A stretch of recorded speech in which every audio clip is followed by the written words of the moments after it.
Just a warning. This episode contains topics and or language that could be heavy or triggering and may not be suitable for all audiences. Listener discretion is advised.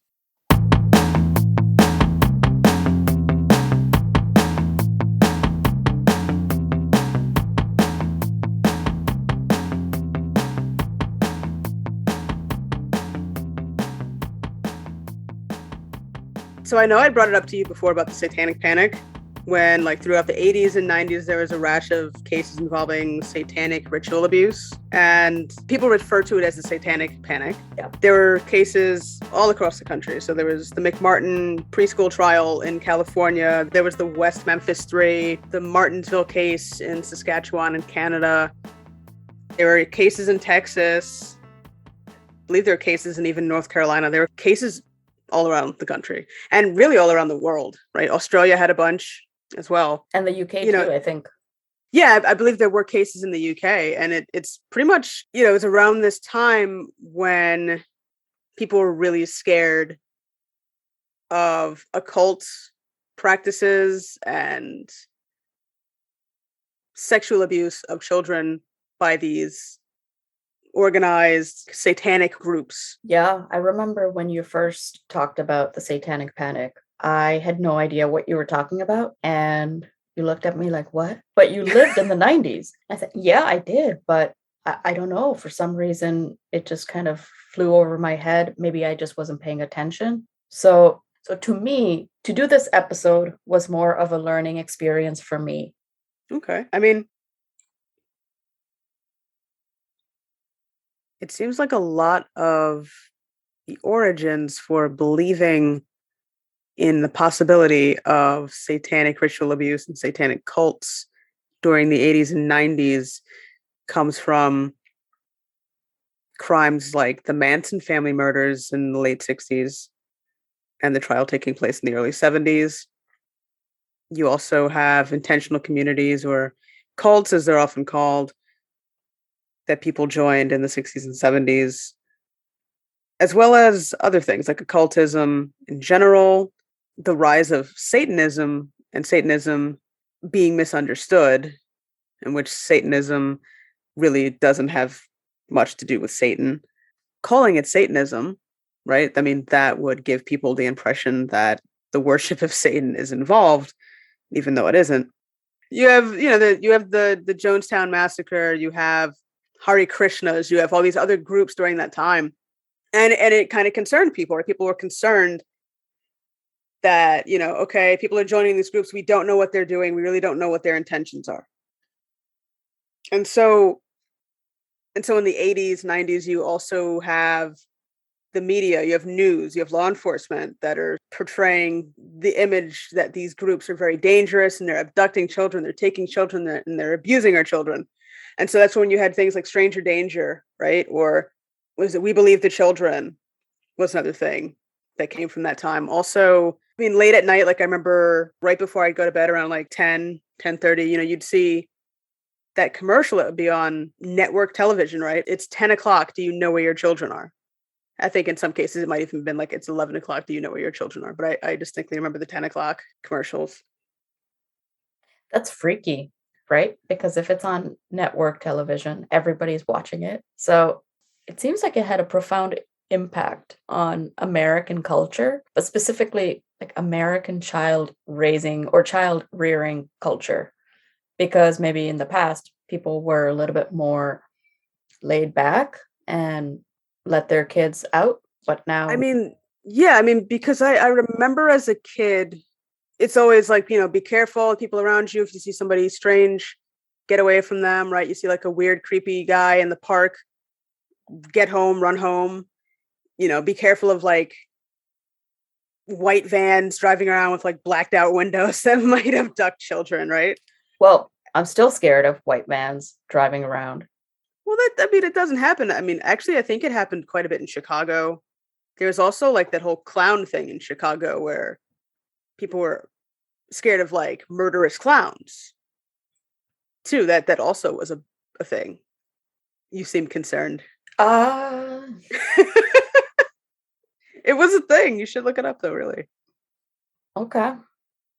But Yeah, I mean, there's also that fear of, okay, I mean, back in the day, people used to leave their doors open, their doors unlocked, rather.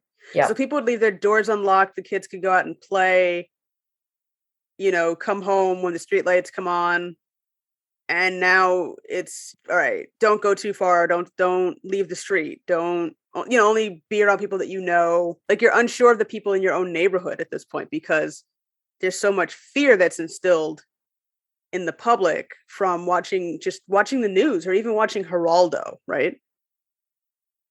It's it scared everybody. Everybody was terrified Yeah. because you didn't know if you sent your kid to school or daycare, you didn't know if they were going to be okay. You worried about that, right? I have friends who have kids and they're still worried about those kinds of things. Yeah. I think it was interesting to see how many different aspects of society were involved. It wasn't just a parents and a children and a school thing. It was across the board, which probably also made it that much more dramatic. And that's why it was in the news, because it was a societal issue. It was a moral panic. Yeah, it seemed like all of these different areas, right? These different facets of society came together and it was the perfect storm. This whole thing just snowballed out of control where you're saying that all different types of people are involved in these satanic cults that are abusing children. You go from, a preschool where administration and teachers are doing outlandish things to children, these outlandish claims that they're sodomizing children or doing all kinds of just absurd things. There was even one accusation for the McMartin school where someone was like flying in the air. I mean, once you hear something like that, that should kind of stop you, so you can reflect and say, well, wait, like, actually think about it, contemplate, is this actually a credible accusation with how extreme they sound? And people didn't do that. They actually believed that these things occurred, right? There were hundreds and hundreds of accusations, right? I mean, there are hundreds of reports of these things happening all around the country. And at the end of all of this, we found that not much actually happened, which is crazy. Something to note is how this was such a big phenomenon in the 80s and 90s. And it's not something that you hear about today. Or do you? I mean, do you know anybody who believes in the Satanic Panic? So what's interesting is that you still do come across people who believe bits and pieces, right, about the Satanic Panic. So somebody might believe, of course, there are these devil worshipping groups that abuse children. Mhm. So I think that you're going to get people who are quick to believe parts of this, right? They may not believe the full on satanic ritual abuse, but they may believe that there's a sex ring that's abusing children, right? Or they may believe that they may actually believe in satanic ritual abuse. And they may believe in recovered memories, which is still persistent, right? People still actually full on believe in recovered memories, in which, research that has been done over the years has proven otherwise, that they're not necessarily reliable. Yeah, your mind can create false memories and they may not be true accounts of what actually happened to you. They may not have actually happened at all. That was a big part of psychology, or the thoughts, in psychology at the time. To learn more about the Satanic Panic, we spoke to a historian of religions, David Frankfurter, who is the author of Evil Incarnate: Rumors of Demonic Conspiracy and Satanic Abuse in History. In this book, David talks about the representation of evil and how humans collectively as a society identify what constitutes as evil in order to eliminate it. The word evil throughout history has been used to ostracize and incriminate others. By labeling groups as evil or the other, it allows society to dehumanize them and then potentially commit atrocities or violent acts against them.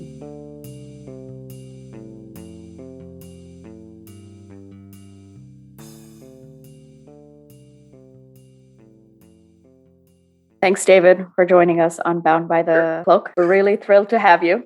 And we know your research is vast and diverse in the field of religious studies. So what made you at one point want to focus on the moral panic of the 1980s and 90s? Yeah, well, I had always had a kind of side interest in the frightening and inflammatory, I would say, and a lot of my early work was on end of the world religions and fantasies about the end of the world. But I was interested in demons and I was interested in horrifying things, which are very much a part of religion. And I would say about in the late 1980s, I began to hear these stories of people who had been convicted of very strange sexual abuse in the context of childcare centers and kindergartens and things like that. And the stories on which they were sent to jail, sometimes for like multiple lifetimes, were just impossible. I mean, these were like straight out of the mouths of children at the preschools. And I was trying to figure out how these kinds of stories would lead to people actually being sent away to prison, a kind of modern day witch trial. So let's pause for a second. We thought it'd be important to explain some of the cases to you. The McMartin preschool trial was a 7-year-long trial that is one, if not the most expensive trials in American history. In 1993, in Manhattan Beach, California, Ray Buckey, the son of the owner of the preschool, was accused of molesting a child.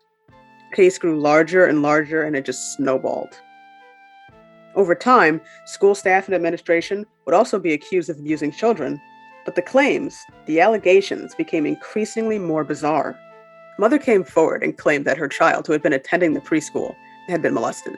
The mother of the child would come to be diagnosed as a paranoid schizophrenic, but the case had grown too large at this point. Buckey, his mother, sister, and school staff would be indicted on charges of abuse. In the end, no incriminating evidence was found, and no convictions would come from the trial. In Saskatchewan, Canada, the community of Martinsville had a major case of alleged sexual abuse of children. Similar to the McMartin case, a mother had come forward and alleged that her child had been abused, this time at a daycare center. Police began to investigate, and the allegations began to snowball. 9 people, including several police officers, were accused of running a satanic cult called the Brotherhood of the Ram. In the end, the daycare owner's son was found guilty of child molestation, but the claims and charges of sexual abuse for all others accused were dismissed. So in the end, 1 was convicted and 8 people were freed. A few of the defendants successfully sued for wrongful prosecution, but their lives were already in ruin. Innocent people lost their jobs, and this case would forever change the way that their community saw them. So in the end, the claims of a devil church, the claims of conspiracy, and the claims of satanic ritual abuse were found to be false. This case had a big effect on the way that law enforcement interviews children, especially when it comes to sexual abuse. Anatomically correct dolls, they asked the children leading questions by showing them photos or asking them about specific locations. The trial fell apart due to lack of evidence, and the children couldn't even accurately identify or pick out the people that they had claimed participated in satanic ritual abuse. In 1994, 3 young men, teenagers actually, Jesse Miskelly, Jason Baldwin, and Damian Eccles, were convicted of the murder of 3 young boys. Baldwin and Miskelly were sentenced to life imprisonment, while Eccles was sentenced to the death penalty. The prosecution asserted that the 3 boys were killed as part of a satanic ritual. This case differs from the other 2 in that the 3 teens accused were from a lower socioeconomic class. 2 were high school dropouts, and 1 suffered from mental illness. Eccles and Baldwin were close friends, and they shared a love for music and fiction, had similar interests. Now, they grew up in the Bible Belt. West Memphis is in Arkansas, and so they didn't really fit in with the rest of their community. They were picked out for these crimes based on their previous records, which included theft and vandalism. Miskelly, despite an IQ of 72, was interrogated by police and coerced into false confessions and false statements. These false confessions and statements, along with the fabricated statements of other parties, led to these wrongful convictions of these 3 young men. Eventually, all 3 were released under the Alford plea. An Alford plea is when the defendant accepts the ramifications of the crime while still asserting their innocence. And now back to David. Around the same time, I started hearing stories about people who had either been treating victims of a satanic ritual abuse, or actually there was a colleague of mine who'd actually claimed to have been a victim herself. And this also was very, very strange, because the stories that I was hearing in all these cases was very reminiscent of the stories of witches' sabbats back in the early modern period in Europe, stories of Jewish ritual murder back in also the early modern period, the stories of witches in West Africa. I mean, you hear these stories, and I was trying to figure out initially, was there something I could contribute as a scholar of these of kind of comparative religions? And then slowly, as time went on, and I couldn't write a kind of quickie novel or quickie study of this, I realized that my real interest was in what is actually similar across history. We have the Satanic Ritual Abuse Panic. We have claims of these outrageous rituals and sacrifices. We have experts in discerning evil in the form of psychologists and ministers and police. What's similar across West African witch-finding movements and early modern witch-finding movements and all these kinds of things? So that's really what my book was about. And that's really where my interest lay. Yeah, it's actually something I really found interesting about it too. Because even just like an initial research, I also have I'm very interested in like history and religious history as well. So I always find that really interesting. So I did kind of take note and focus on like those similarities and commonalities between them. You could tell us how the Satanic Panic began, the origins of it at the beginning. Yeah, well, it was kind of a confluence of a lot of different things. We're talking about the 1970s had two things going on that were important to realize. One was what I would call the cult panic. That is to say, all these new religious movements that we don't see so much anymore, but there's certainly a lot of TV shows about them, like the Kimmy Schmidt TV show. But we had Krishna consciousness, we had Unification Church, there were small groups like Charles Manson and Jonestown, there was a group up in Vermont called the 12 Tribes, and a lot of people were dropping out of college and joining these new religious movements, and most of the time they would just kind of like leave after a few years. But the country, by let's say the middle of the 1970s, was absolutely terrified of these groups and wanted all kinds of laws based on brainwashing. There was a lot of talk about brainwashing. How did my nice Harvard-educated daughter end up like playing tambourines for the Hare Krishnas?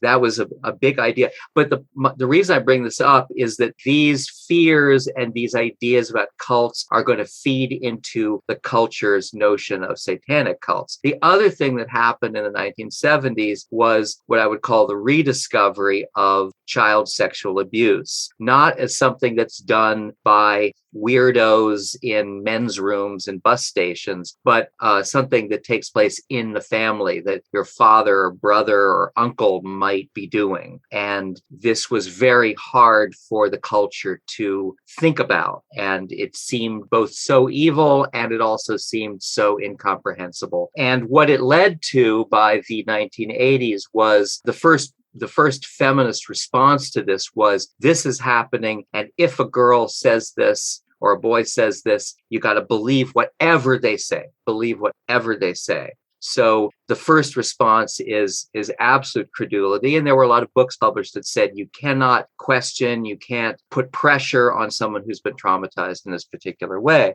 But by the middle of the 1980s, some of the claims are getting much more outlandish. One of the curious areas where the child sexual abuse kind of merges with outlandish claims is in the burgeoning literature on what was called multiple personality disorder. And this was the idea that especially girls, but sometimes boys, would develop multiple completely independent personalities as a response to horrendous sexual abuse in the home. And it started with 3 personalities, and then with a famous book called Sybil, it was 7 I think 7 personalities. And then there was Billy Milligan with 32 personalities. It just kept on going on and on. And psychologists and psychiatrists who specialized in this were gaining a lot of fame because they were dealing with this strange psychopathology that was linked to sexual abuse, involved kind of these strange multiplication of personalities and dissociation too. So, Shandi, you could be like a perfectly normal podcast interviewer, but, if something strange happened to you in the bus or something like that, you would suddenly emerge into a totally different personality named Tom. And you wouldn't even know about Tom. So this also it created this fertile ground for a receptivity to patients in psychologists and social workers' offices who would go into what we would call an abreactive state or an extreme post-traumatic state and say, mommy, don't hit the baby stab the baby, or they're coming at me in a procession, or they're holding candles or something like that. And the doctors who were treating these kinds of patients who were beginning to kind of reveal stories about satanic cults were absolutely credulous. Very few psychiatrists, social workers, even psychologists had a sense of critical distance on this. As a matter of fact, they began to view these patients as almost windows into a world of evil they'd never dreamed existed. And they start writing about this, and they start looking for it in other patients, and it starts snowballing. So that you might, if you have weird dreams, or you aren't, your ordinary therapist isn't really helping you in this day, in ordinary life, you might go to a therapist and they might say, do you ever have dreams of like horned people holding knives over babies? And, you may find yourself beginning to wonder, was I a victim of satanic ritual abuse? Now, where did the main myth come from? The main myth came from, in many ways, a book called Michelle Remembers, which was written in about 1980. And it suggested that I think it was Montreal or Toronto, there was a vast satanic cult that did all kinds of terrible sexual, religious, ritualized things to the little girl, Michelle. And it was multi-generational and learned things in Africa. So there's a kind of primitivist component. But the story kind of snowballed through the 1980s. The idea was that there were these cults, and they were in your community, and they would put on robes and have altars, and they would sacrifice babies, and they would impregnate girls, and they would take the babies that they bore, and they would sacrifice them, and that this was a kind of intergenerational and international cult, and just kind of popped up in Olympia, Washington, and in North Carolina, and in Boston, all over the place. And the kind of ultimate kind of icing on the cake was a 4-hour special on television. I can't remember what station it was, probably NBC or something like that, in 1989, by the famous kind of muckraking journalist Geraldo Rivera. And he brought everything together. He brought stories of daycare abuse. He brought stories of young women who were abused. He brought Ozzy Osbourne, the goth singer, and Marilyn Manson, the other goth singer, and all kinds of people together. If you watch it today, it doesn't make a lot of sense. All the threads are kind of untied, but people watched this. It had an enormous viewing audience, and people learned what satanic ritual abuse was and the satanic cult red. So that's the story in a nutshell. Something that you've talked about, which is really interesting, is it seems like in the 70s, people started to almost romanticize these groups and convenings. And then suddenly the switch just changed into having some sort of terror. So why do you think that switch happened? Well, it's really interesting you say that, Chandi, because there is an element, I would say, of not so much romanticizing of satanic cults, but using them as a way of fantasizing. It's not just the evil, the kind of allure we have with evil groups. There's, the fascination with true crime and stuff like that. It's also the the pornographic sexual aspects of this made people look. People felt the need to look. Like, can you believe they do this? Can you believe they do that? And I would say that all the way back into the time and before the time of the earliest stories of witches' sabbats and witches getting together and having orgies, that there's always been this kind of slightly pornographic fascination with these groups. So at the same time as it's locating evil, it's imagining evil among, your neighbors, it's also creating this notion that's, akin to the idea that your neighbors are having orgies in the basement. It's that kind of fascination. I would say, and yes, you're right that in the 70s with cults, there was a kind of hypersexualization of a lot of these cults. The Unification Church and their group marriages, the kind of ecstatic Krishna consciousness or Hare Krishnas. These groups were very non-sexual, by the way. They were really non-sexual. But people imagined in the television shows and movies about it were just over the top. So I would say, yes, that's a very important element in keeping this going. I'm going to go and check out what my neighbors are up to now. Right. Well, even when it comes to Michelle Remembers, I feel like just like the descriptions that Michelle Smith gave, the accounts from the book, the image of Satan just reminds me so much of Rosemary's Baby and certain scenes from that. It just seems very like the imagery is just very like these people and, the acts that she talks about in the book. Yeah. It's just very sort of, like this fantasy of, The images of the devil have their own sources in art history. They go back to a huge upsurge in depicting the devil as a goat in the 19th century, and then further back to 18th century with Goya, the famous Spanish painter. And once it gets back to let's say the 16th century, the images are a little bit more innocent and simple. Really? People just, it's just like a naked guy with a goat's head and people are kissing his butt and stuff like that. It's not like these giant enthroned beasts you get in the 19th century. But yes, it's like a particular image that we get, so that every satanic group has to have someone with a goat's head. It's just like it becomes canonical in a way. And I would say this is one important aspect of the formulation of the satanic cult myth, that it is in many, many ways, important ways, a negative depiction of the Catholic Church. Catholic Church in the sense of emphasizing ritual, emphasizing people chanting, emphasizing an altar, emphasizing a blood sacrifice. You have to remember that the satanic cult myth really flourished in Protestant areas. And Protestant culture in America has always held these fantasies and caricatures of Catholic ritual.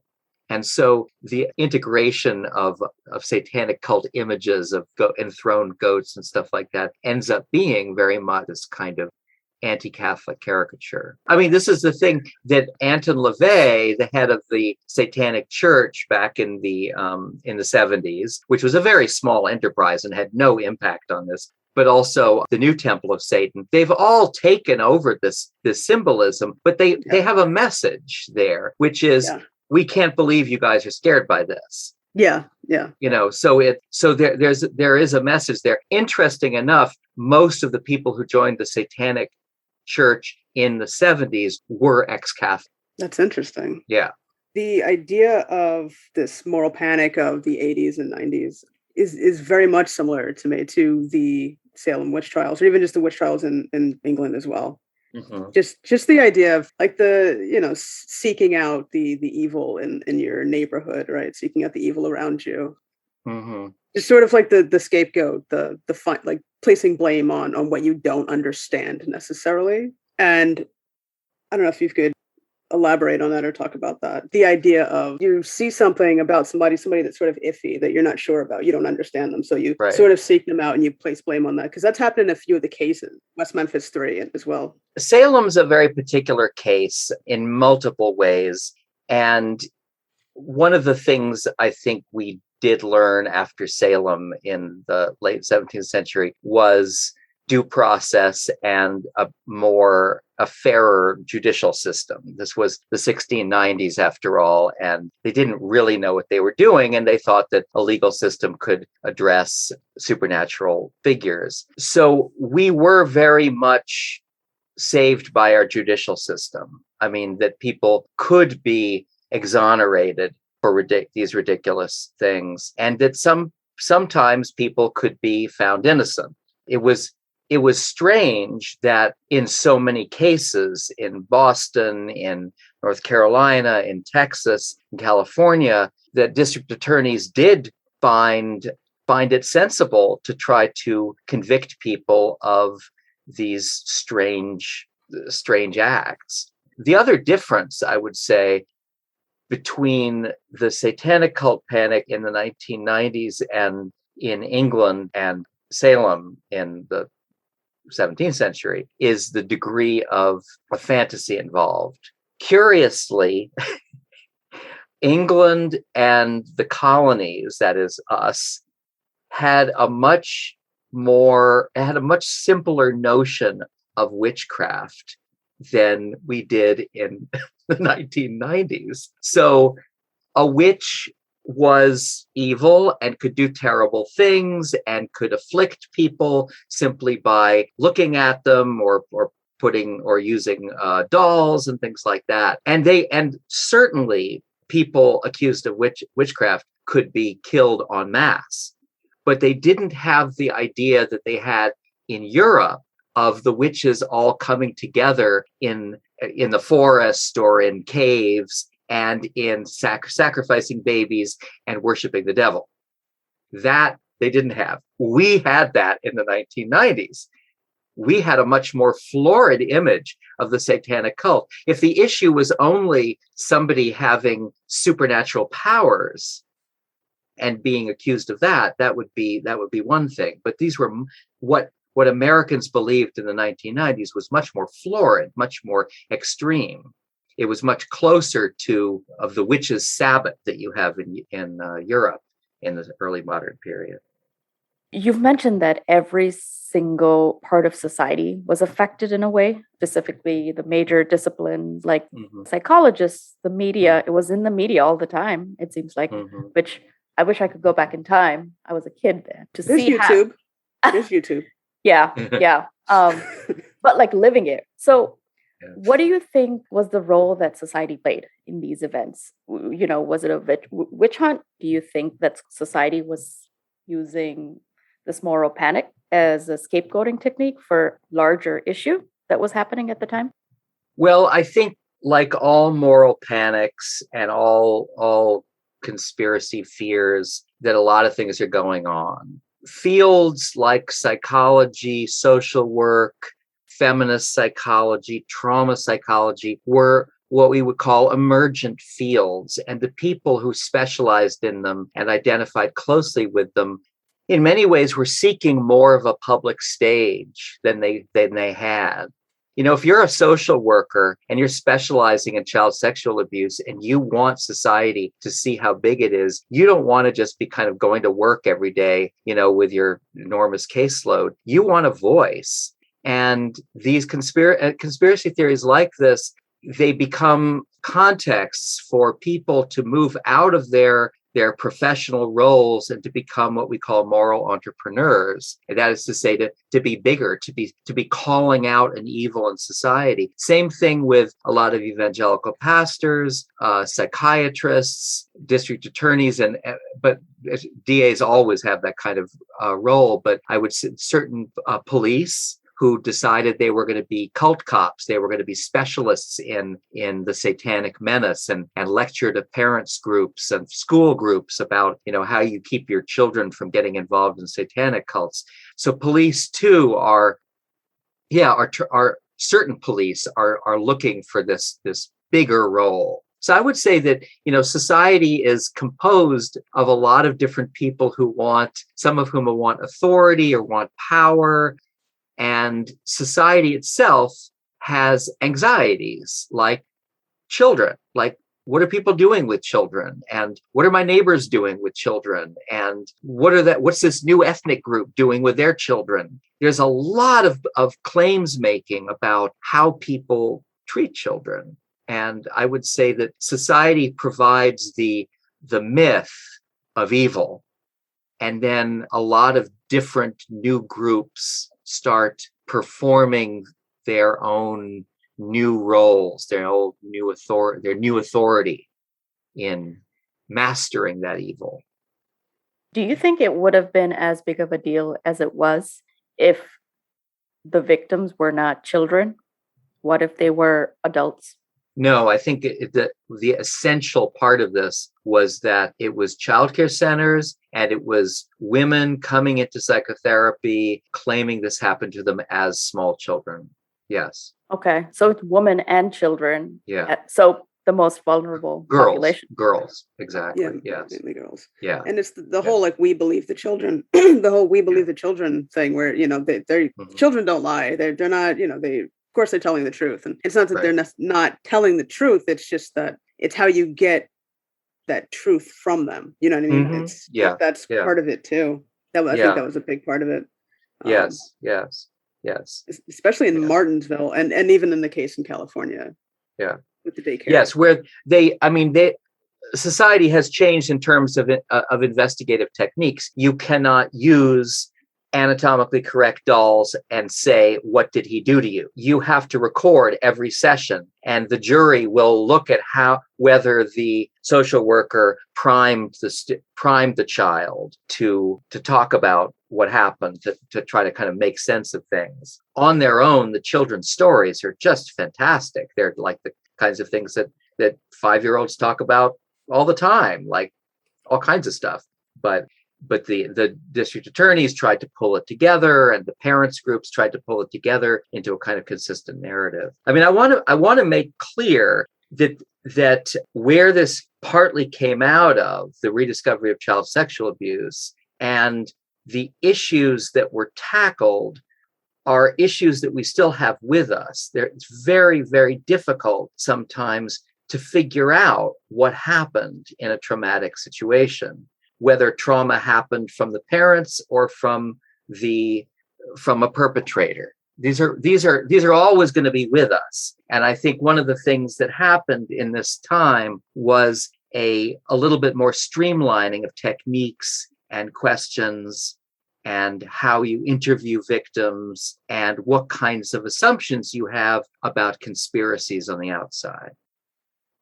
Yeah, it seems like I remember reading about the Martinsville case, and just the way that they interviewed children, and just sort of kept questioning them for hours, and just sort of that, tell me what happened, and they would ask over and over and over again. The kids would give their initial answer, then it would change based on whoever is asking them questions.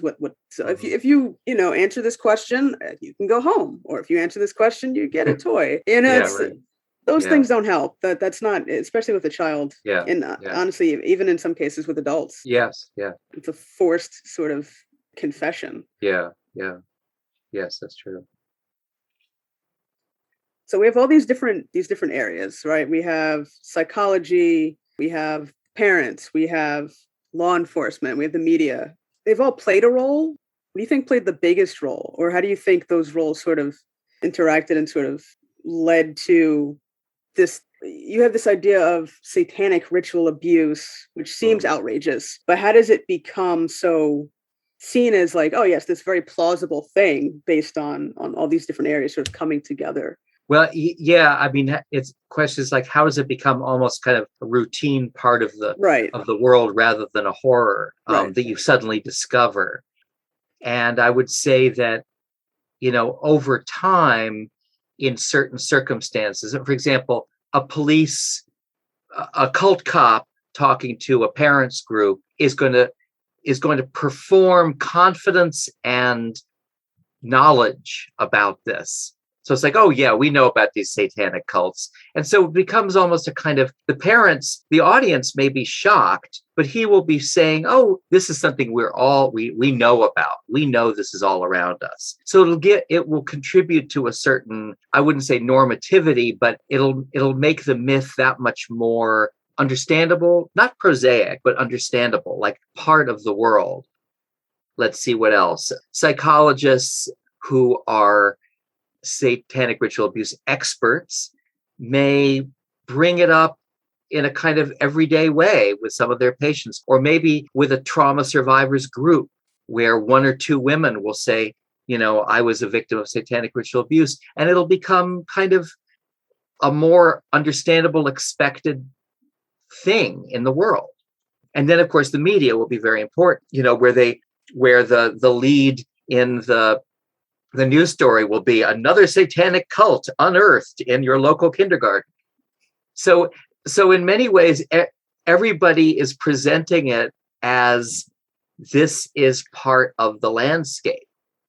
And I, the psychologist, the cult cop, the victim's advocate or something like that, I am the one who can see this. You may not be able to see it, you parents, but I can see this. I've been through it. And as a matter of fact, one of the ways they often perform their own expertise is talking about how they've been victimized by the satanic cults. I have gotten so into it that someone left a black cat on my doorstep. I've gotten so into it that I've been getting midnight telephone calls. You present yourself as the victim of the very group you are out to divulge. I guess at that point, you probably will make up anything, or your mind will come up with anything to just fit in that group, because everybody is talking about it. Everybody is having some sort of experience. So you have this notion that you do need to, that if something is not happening to you, that you need to come up with something to explain to the world that I'm also experiencing this. I'm a peer in this. Yes, I think, and this was one of the most tragic aspects, was how routinized it became in sexual abuse survivors groups, so that in some ways, the women who said, oh yeah, I know perfectly well who abused me. It was my uncle, and he did it for 5 years. And no one believed me, but I know every time he did it.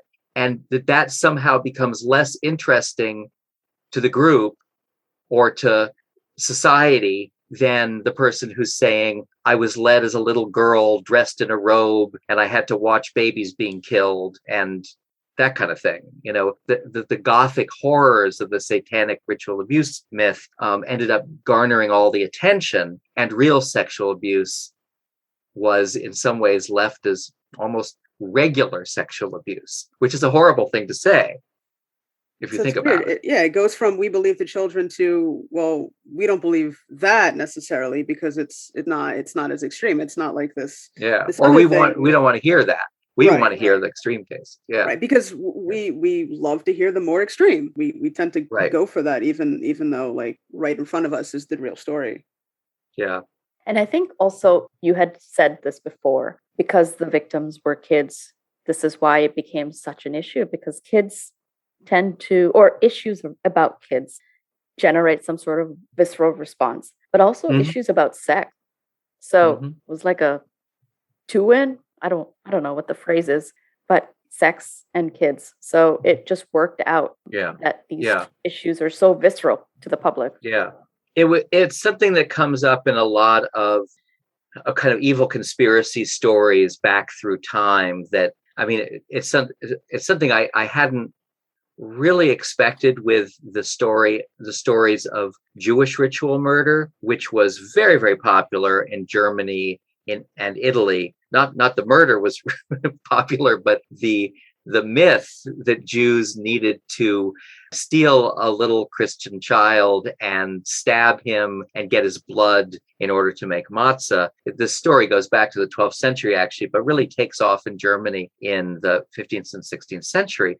And the images of the children that are concocted, they don't have photographs, obviously, they have woodcuts, and so they're concocted, but they're they're subtly eroticized.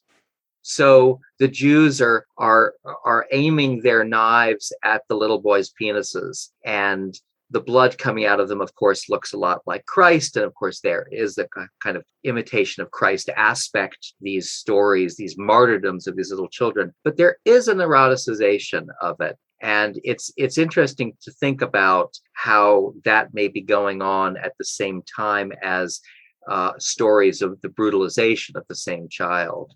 So yes, sex and aggression come together very much here. I think also evil seems to be something that is fantasized about or eroticized about. Just media nowadays, like Lucifer. I don't know if you've seen the show, but it's a very good looking devil. Yeah. So it's just interesting to see, why these aspects of evil or so-called evil are eroticized and fantasized. I don't know if you've read the book, The Leviathan by Thomas Hobbes, and talks about that humans cannot function without fear in society. And it's interesting because when I was reading it, there was a way that I was fantasizing about an evil sovereign who is ruling us. So it's something to think about. Yeah. Well, one of the theories about this is that once you frame something as evil, you are in a way giving yourself license to fantasize within it. So that a satanic cult, once we agree they're a satanic cult and they'll do anything, then your mind in some ways is free to start thinking about all the different things they do.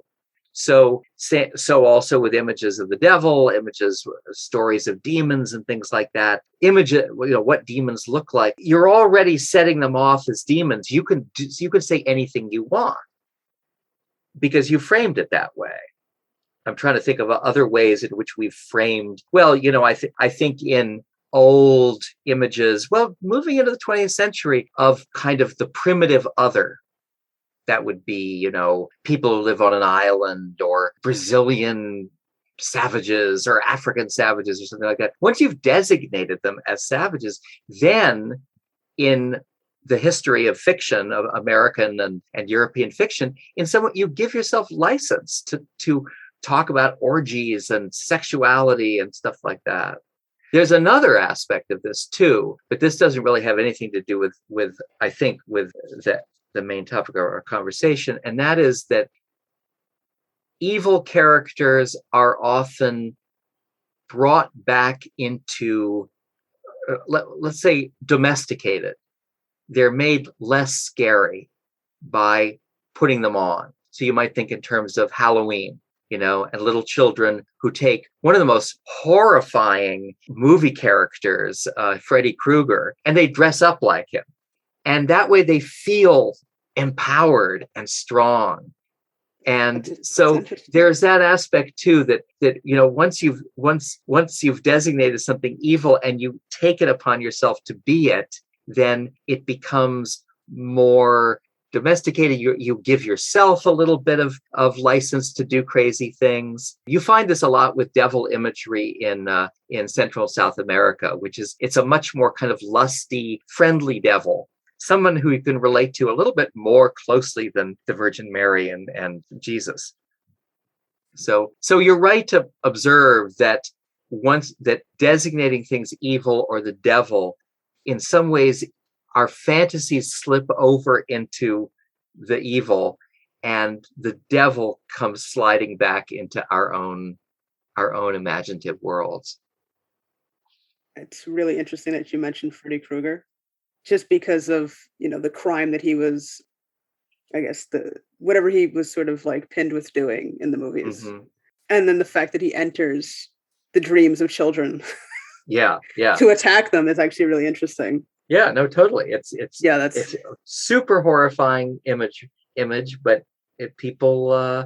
children often dress up as horrifying characters, and they feel empowered through this. So you've been studying this for some time, and what do you think is the most misunderstood aspect about this moral panic in history? Most misunderstood would probably be how complicated it is, how many different characters and interests come into it. That it's not just psychologists who are messing with their patients. It's district attorneys, it's victims advocates. It's not just feminists who are blaming everybody for child sexual abuse. It's a particular stage in the understanding of how to go about talking about sexual abuse. And yeah, I would say that it's really how complicated all these cases are.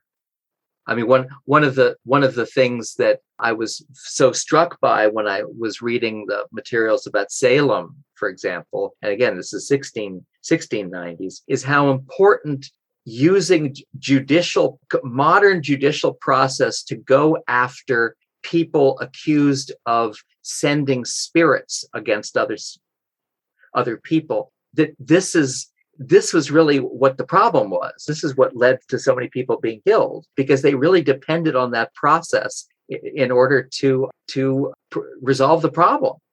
And back in some rural village in England, they wouldn't have those things. They would just kind of like ask somebody to atone or be purified or kill them. But there were a lot of people killed in Salem, and that's one of the reasons. Is it's this clash of kind of folk traditions of witchcraft and, on the other hand, modern judicial theory. So it's the complexity. I think that's what's missed. And on that note, if you wanted to delve deeper into this topic, more so than you already have, what would you want to learn more about? Probably just going deeper into the different periods. There's so much more work being done now on European witchcraft and how different areas came to believe in it. One of the most interesting areas I encountered as I was kind of finishing this book was when people were being tortured in Europe, in early modern Europe, to admit that they had sex with the devil and that they were guilty of making pacts with the devil and things like that, that under torture, they would actually allow some of their own fantasies or folk traditions to kind of run free. You know, if you're trying to give someone a story and they're asking you crazy things like, what did the devil feel like when he was having sex with you? What are you going to draw on?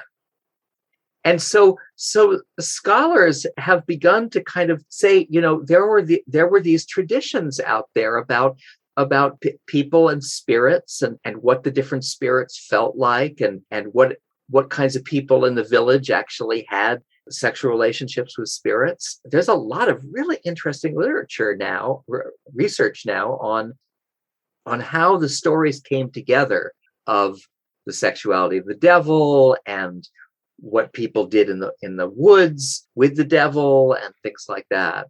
And they're using Inquisition records, but they're coming up with the most amazing things. So I would say that's probably one of the areas I find most interesting.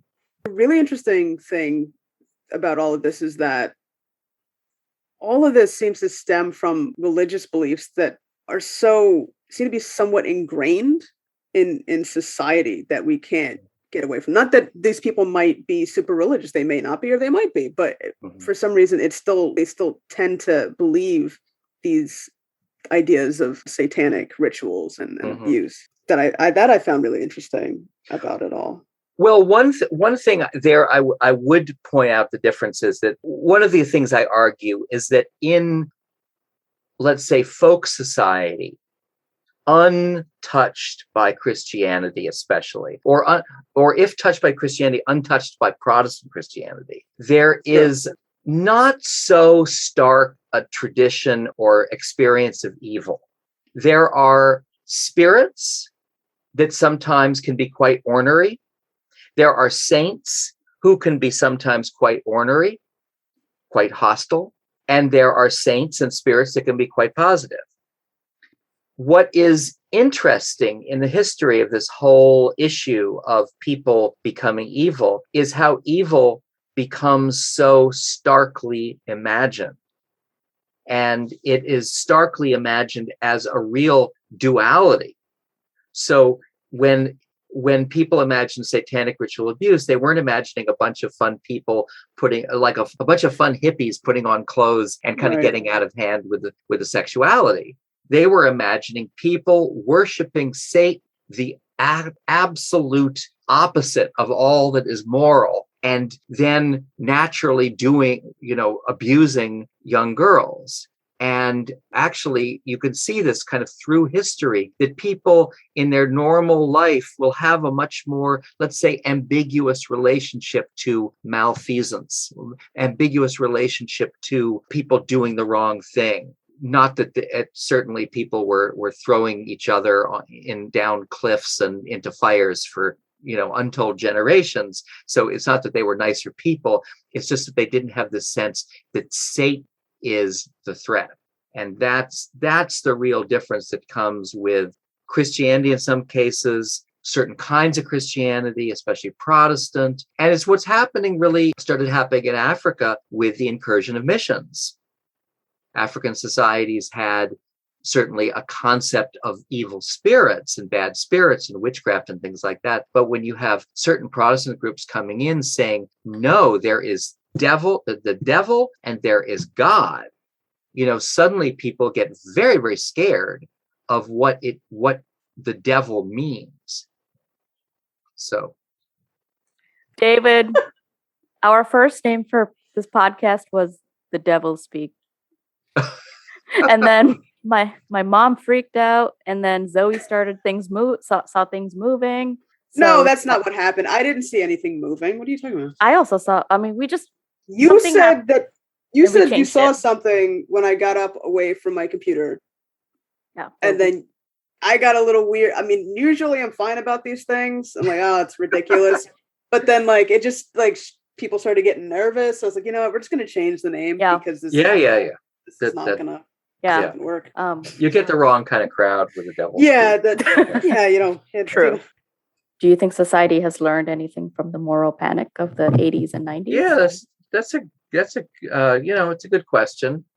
Certainly the fields of psychology and social work, I would say, learned a lot about memory, about ideas of recovered memory. They learned a lot about what's called countertransference, and that is the relationship of the therapist to the patient, and that you have to keep very strict boundaries. If you mess with those boundaries and take phone calls at any time at night and encourage your patient to believe things that they hadn't brought up, you are committing malpractice.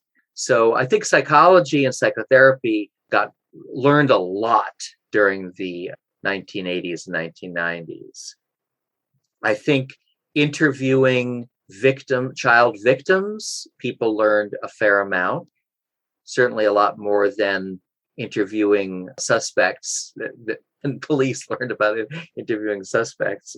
I don't know about lingering effects. You still find people who say that these satanic cults exist and there's still satanic ritual abuse. And I was struck to discover that in Utah, there is still kind of mild or kind of panic that pops up here and there among Mormons about satanic ritual abuse. And a person I talked to who knows a lot about Church of Latter-day Saints suggested that this had to do with particular notions of ritual and of evil ritual that are kind of at home in Latter-day Saints tradition. So it's still going on there. But one of the things that happened between then and now is, first of all, 9/11, and then anxieties about immigrants. And so in these cases, we are back with a much, kind of traditional American xenophobia, American fear of the outsider. And there have been characteristic attempts to sexualize the terrorists, with their fantasies about, or their alleged fantasies about getting 71 virgins when they die. And of course, Trump made a very strong effort to characterize Mexican immigrants as being rapists. So there's the idea that immigrants are going to prey on you. So with our new, let's say, it was really kind of pre-Trump anxiety about the outsider, the immigrant, in many ways, the idea that the nice white family next door is conducting satanic ceremonies in their basement became a little bit moot. The nice family next door could be plotting something against the world. Yeah, right. Or, well, the nice family next door, if they look different and they have different customs or ceremonies or something like that, then you might wonder what they're doing. But the idea that it's someone who looks like you but is devoted to Satan, that has become a little bit less pressing. Yeah, I see the common theme of if anything is different and then you sexualize it, it just makes it more scary. Yeah. Yeah, sex and sexual assault and rape have such a visceral reaction. So it's a really interesting technique that seems to be happening, just like you said, right? Yeah, I guess like we didn't really talk much about repressed memories. And it seems like in the 80s, early 90s, I mean, obviously psychology has really changed well, I mean, it always changes. It always, moves along. But at the time, I'm wondering, was it sort of, I feel like the standards, right? Or the guidebook for repressed memories, or even just psychotherapy in general, or hypnosis, the use of that, those seem to be out of favor now because we've learned quite a bit. So how are repressed memories sort of seen now? How is hypnosis seen now in terms of psychology? Goes back to even like the book The Courage to Heal and any bits and pieces of that, sort of the guidebook for identifying if you've been abused and things like that. All those sort of techniques and ideas from that time. Where are we at now with those ideas? Well, people are just much more aware since the 1980s and 90s of what a large impact the therapist has on patients, and that hypnosis, which was imagined by some people in the 70s and 80s as eliciting actual stuff, then people began to see that no, you're actually making people imagine things that they wouldn't have thought of themselves. Repressed memories was the idea that you have kind of picture perfect memories that you have repressed out of trauma. But we now know that memory doesn't work that way, that memory is very malleable, that you can imagine memories, and that some memories can be, I don't think the word now is repressed anymore, but people can put away memories. But the idea that Sybil in many ways represented was that every time something terrible happens to you and your family, you put away the memory and then you kind of invent a new personality to address that trauma. This is simply not the way people work. And there has been such an expose of what actually happened between the psychiatrist Cornelia Wilbur and the person named Sybil, or called Sybil. It simply did not happen the way it did in the movie. I actually wrote my intro psych paper on multiple personality disorder back. It was a research paper, 1980, what would have been, I think 1981, 1980. And there was some 19th century research. I think there was an early 20th century research, The Three Faces of Eve, and there was Sybil, and that was it. That was really it. Yes. That was actually my next question too. About nobody had done any other research on multiple personality disorder, which I thought was such a cool topic. And then I put it away. I didn't go into the field of psychology. 10 years later, there are like innumerable books with like 32, 50 personalities, 75 personalities. It just takes off. And there's some very interesting cultural historians who talk about, what was so fascinating about multiple personalities, about having all these different things inside. Were these people in some ways kind of fallen heroes of what we all want to be? Do we all feel like we need to be 18 different things? One personality to our mother, another personality to our boss, another personality to our spouse, or something like that. Is that what's going on here? And they're the kind of heroes of this, or I don't know why there was such a fascination with these figures. David, the answer is yes.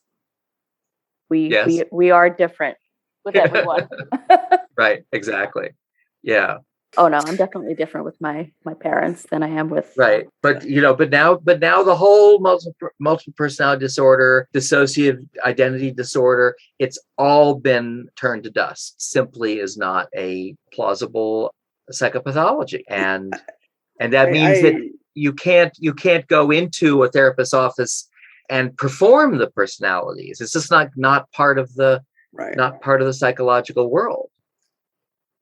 I believe was dissociative identity disorder mostly an American thing? Because I think in Europe it's not really even.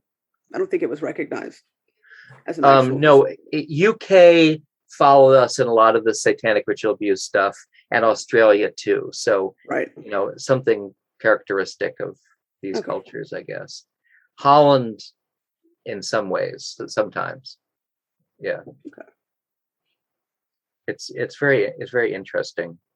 I would say, one additional little area that came up during this time in tandem with dissociative identity and multiple personality was demonic possession as a kind of almost clinically recognized area of research by evangelical and Pentecostal churches and seminaries. So that the literature on, once upon a time in Protestant denominations, what I call demonic possession was something you would deal with in a very ad hoc way.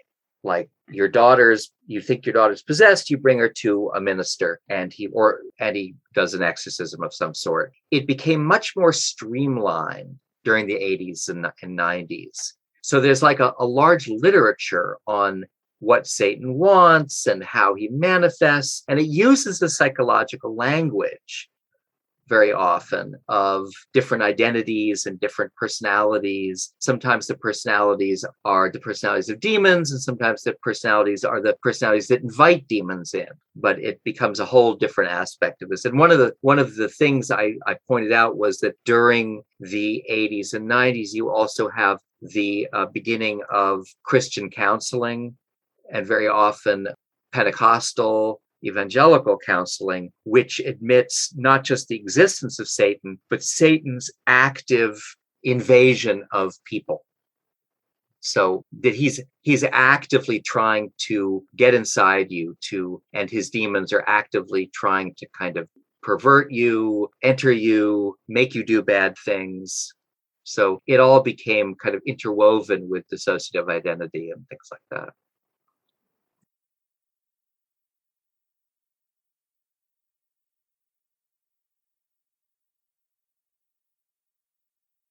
Thank you, David. Thank you so much. Yeah. This was fun as hell. It was good. Pun intended. Good. Fun as hell. Fun as hell, right? Exactly.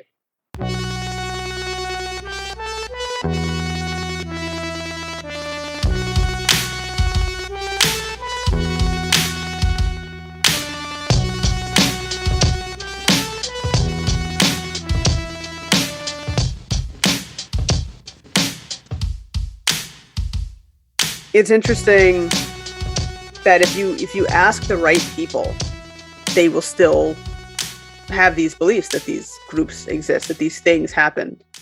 And in some cases, it's very possible that people believe that these real life cases, right, McMartin and Martinsville, that these things actually did happen. There are probably people who actually still believe that those things happened.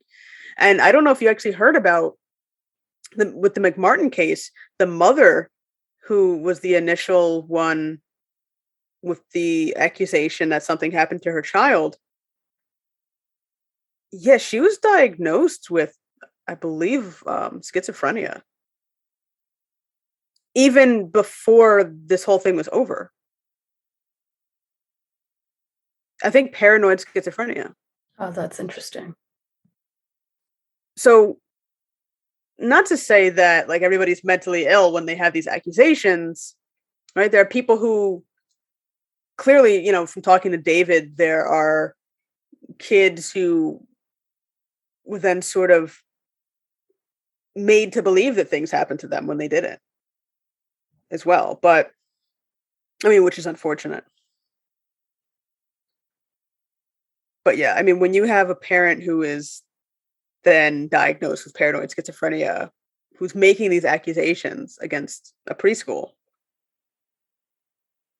why is that not taken into account?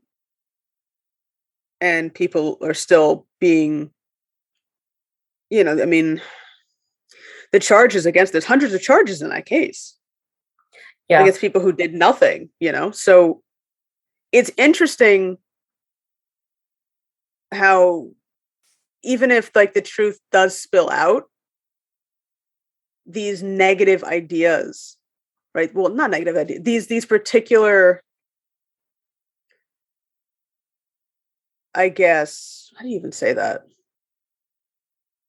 The idea that these things still happened is still persistent, right? Mhm. We still want to believe that these terrible things happened.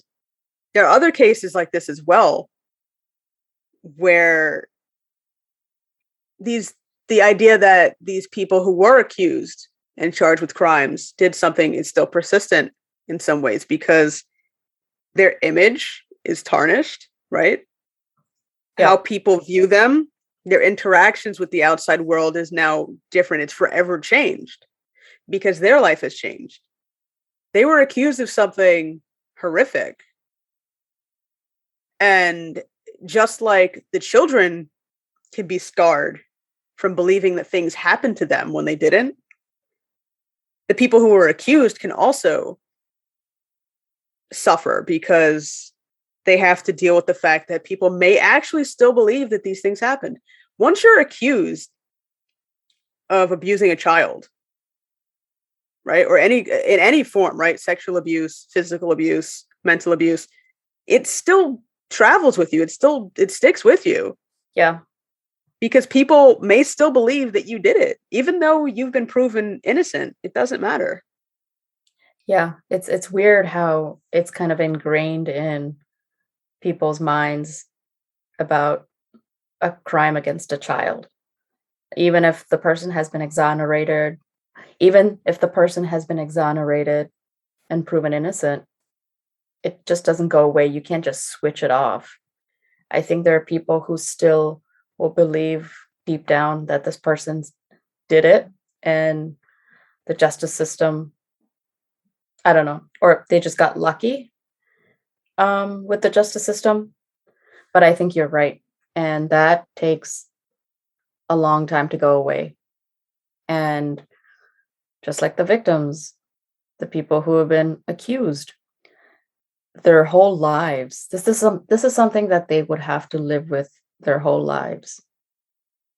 Learning about this from David was so important, not just for us, and not just for me, who did not know about the moral panic, for people who still believe in the Satanic Panic and who still believe that there are cults that exist today that go out, kidnap, and sacrifice children and abuse children. To be honest with you, even if somebody has heard what David's had to say or what other people who are experts on the topic have to say, I think there are people who will still believe it.